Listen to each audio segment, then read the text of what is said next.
Bismillahirrahmanirrahim. Assalamualaikum warahmatullahi wabarakatuh. Alhamdulillah, salatu wassalamu ala rasulillah wa ala alihi wa ashabihi wa man tabi'ahum bi ihsanin ila yaumil amma ba'd. Kelas 10 rahimani wa rahimakumullah. Kita lanjutkan pelajaran tentang PKN ya, insyaallah. Untuk ke depan yang mampu PKN dari Ustadz Joni diganti saya. Nah, sekarang kita akan belajar di bab 3, kewenangan lembaga negara ya, sesuai UUD 45. Kita akan membahas subbab yang ke-9 ini adalah suprastruktur dan juga infrastruktur politik dan juga lembaga negara menurut UUD 45. Suprastruktur dan juga infrastruktur politik, kita pembahasan pertama ya.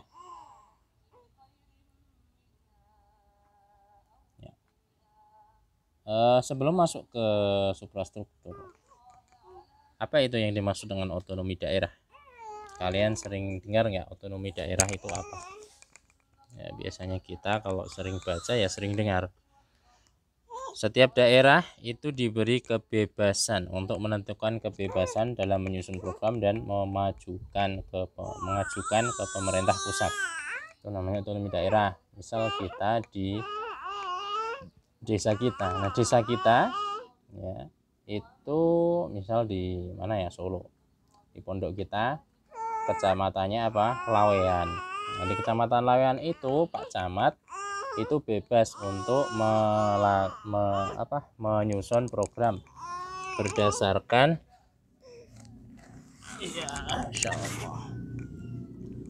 berdasarkan dengan masyarakat yang ada dan juga tokoh-tokoh setempat. Itu disusun kemudian diajukan di range atasnya, di siapa? Bupati ya, lolos kemudian ke provinsi kemudian ke pusat. Nah, itu otonomi daerah. Nah, untuk dampak positifnya itu kalau berjalan bisa memajukan daerah, namun dengan catatan rancangan ya, planningnya dan juga eksekusinya harus baik. Kadang ya sebuah program itu sudah rencananya bagus, masya Allah, tapi ketika eksekusi ya karena banyak orang yang menangani ada masalah karena kurang profesional satu ya.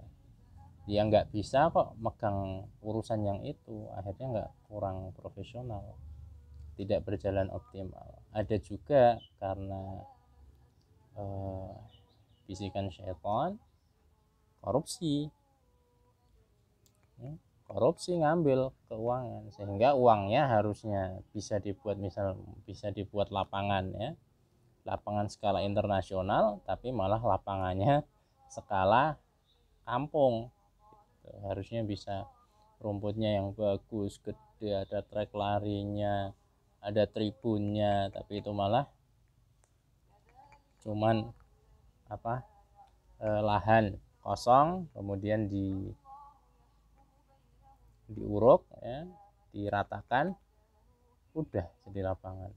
Itu kan ada yang korupsi, contohnya seperti itu ya. Namun bisa jadi sebaliknya, itu kalau planningnya bagus, eksekusi bagus, wah itu makmur nanti, insya Allah makmur ya, dengan ikhtiar itu.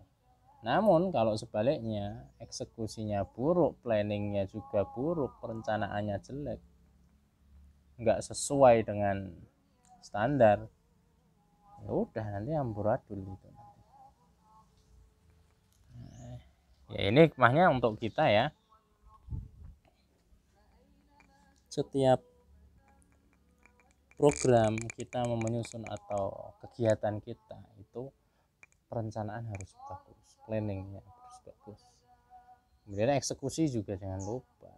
Itu eksekusi itu yang akan menentukan di mana planning kita itu nanti akan bagus atau tidak setelah dieksekusi.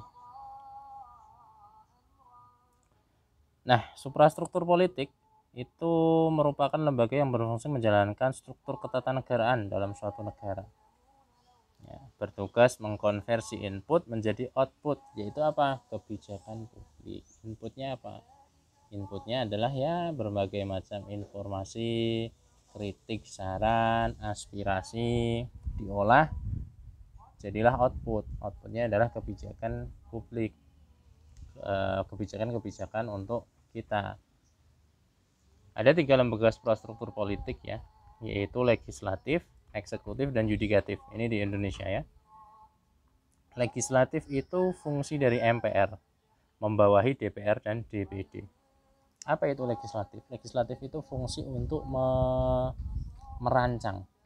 Itu legislatif. Mereka merancang undang-undang, merancang aturan-aturan untuk menjadi kebijakan. Eksekutif. Nah, eksekutif ini untuk apa? Melaksanakan. Rancangan-rancangan tadi udah ada. Dibuat oleh DPR dan DPD dan juga MPR. Kemudian pelaksananya adalah presiden. Ya, presiden itu punya kekuasaan untuk melaksanakan apa yang sudah tercantum di dalam undang-undang. Maka fungsi eksekutif tertinggi adalah presiden. Kemudian yudikatif, ya, pengawasan itu ada di MA, MK, sama KY. Ya, Mahkamah Agung, Mahkamah Konstitusi, sama Komisi Yudisial. Itu untuk mengawasi keberjalanan perancangan bagaimana, ada pelanggaran enggak. Kalau ada, bawa ke mahkamah, diadili nanti. Kemudian presiden selaku kepala eksekutifnya. Ini nanti bagaimana, dia punya ini enggak, punya pelanggaran enggak. Kalau punya pelanggaran, bawa ke mahkamah, akan diadili. Nah, itulah fungsi yudikatif, yaitu pengawasan. Nah, infrastruktur politik yang di Indonesia itu yang pertama adalah partai politik atau parpol. Nah, parpol ini ada berbagai fungsi. Fungsi artikulasi, agregasi, sosialisasi politik, rekrutmen politik, komunikasi politik. Lengkapnya kalian baca sendiri di LKS, itu sudah ada. Saya nggak akan jelaskan itu. Kelompok yang kedua adalah kelompok kepentingan. Ya. Kelompok kepentingan itu apa? Ya, gabungan dari orang-orang yang membentuk kelompok yang mereka itu punya kepentingan dan untuk keuntungan warganya.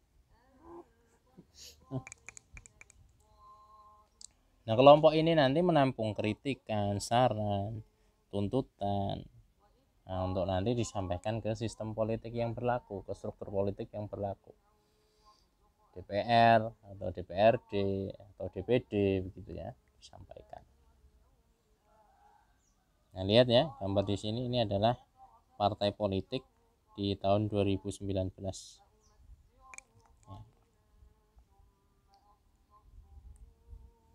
Kemudian infrastruktur politik selanjutnya adalah kelompok penekan, ya, kelompok yang melontarkan kritikan-kritikan terhadap pelaku politik lain, umumnya adalah oposisi. Jadi pemegang kekuasaan sekarang siapa? Diberi masukan, kritikan yang membangun, ya, untuk perbaikan.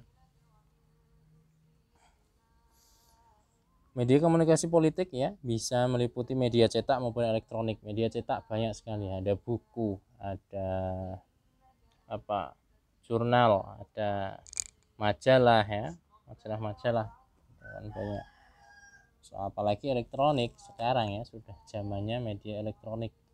Berita saja kita kalau dulu pakai koran, dulu tiap pagi, zaman dulu itu saya masih kecil, selalu diantar koran ya untuk berita. Maksimal TV dulu itu. Namun sekarang berita itu kita bisa lihat di mana-mana. Di internet sekali buka berita, Google berita, banyak sekali. Terus kelompok pelajar. Kelompok kritis terdiri dari para pelajar ataupun mahasiswa yang memberikan saran dan kritik pada sistem politik. Nah, ini pelajar, mereka yang tengah belajar yang tengah belajar, mereka memberikan kritik, aspirasinya. Kalau kebijakan-kebijakan itu kurang sesuai dengan warga ya, kepentingan warga, yaitu mereka memberikan kritikan. Kemudian figur politik, jadi orang yang eksis di dunia perpolitikan, orang eksis di dunia perpolitikan maupun di masyarakat, banyak diikuti masyarakat dan juga dipercaya, atau figur politik. Ya, lihat di sini ya. Ini ada sejumlah dari gambar sini. Ini tol Omnibus Law. Mereka lagi pada demo untuk mahasiswa terkait kebijakan pemerintah, yaitu undang-undang Omnibus Law.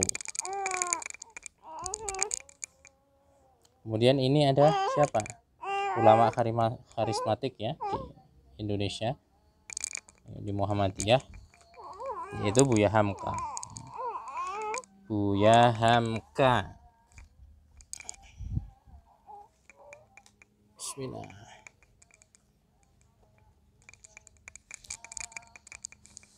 Dulu masuk di kancah perpolitikan ya melalui MUI. Kemudian ini ada ya wakil proklamator kita, Bapak Proklamator Muhammad Hatta sebagai figur politik. Ini ada juga Kiai Haji Ahmad Dahlan yang merupakan figur politik sekaligus figur pendidik di Nusantara, di Indonesia. Beliau sedang bersama santri-santri beliau. Ini adalah pendidikan modern yang beliau gagas sehingga sekarang menghasilkan organisasi besar bernama Muhammadiyah. Lihat ya, dulu pondoknya itu cuman begini aja, kayu. Dari kayu. Santrinya lihat pakai blangkon, batik. Sarung pun sarungnya motif batik zaman dulu ya. Ya. Lembaga negara di sini lembaga pemerintahan yang dibuat oleh, dari dan untuk negara. Ada MPR ya, lembaga tertinggi negara, dibentuk melalui pemilu jabatan 5 tahun. Ya. Kewenangan MPR ada 3, mengubah menetapkan UUD, melantik presiden dan wakil presiden, dan yang ketiga adalah memberhentikan presiden. Nah, menurut aturan UUD yang berlaku tentunya. Presiden dan wakil presiden pemegang hak eksekutif tertinggi ya untuk melaksanakan undang-undang ya, dengan jabatan 5 tahun dan dipilih langsung melalui pemilu ya. Nah, sedangkan DPR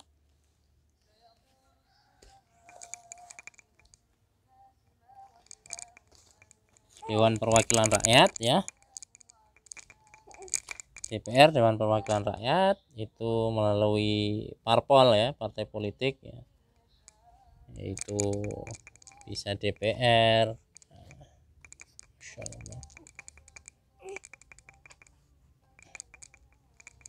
Kemudian DPRD yang di provinsi, DPRD kota atau kabupaten ya. Ada 3 fungsi dari DPR ini, yaitu legislasi atau legislatif ya, yang membentuk UUD, merancang. Terus fungsi anggaran, yaitu menyusun dan menetapkan rancangan APBN ya, rancangan anggaran kebutuhan rumah tangga bersama presiden. Fungsi pengawasan juga, melakukan pengawasan terhadap pemerintah. Ada BPK ya, Badan Pemeriksa Keuangan, itu untuk audit hasil keuangan. Ya, hasil audit nanti disahkan DPR, DPD, baru ke atas. Komisi Yudisial itu lembaga mandiri yang berwenang mengusulkan pengangkatan hakim agung dan menegakkan martabat perilaku hakim. Mahkamah Agung itu lembaga memegang kekuasaan kehakiman ya, yaitu kekuasaan untuk menyelenggarakan peradilan umum. Bismillah. Iya.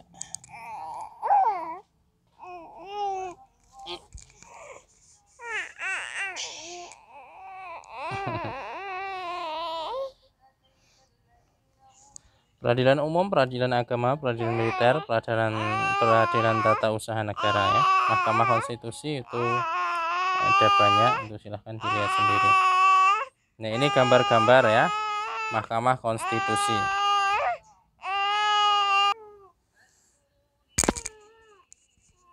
Oke, kita lanjutkan ya. Ini bisa dilihat ada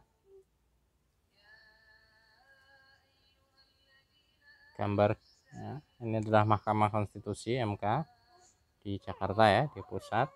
Ini ada gedung BPK, ini gedung Komisi Yudisial ya, KY. Ini ada gedung MA, Mahkamah Agung. Semuanya ada di pusat ya, di Jakarta. Untuk tugasnya, tugas kognitif halaman 38 dan juga 40. Silahkan dikerjakan. Semoga bermanfaat. Barakallahu fikum. Subhanakallahumma bihamdika asyhadu an la ilaha illa anta astaghfiruka wa atubu ilaik. Assalamualaikum warahmatullahi wabarakatuh.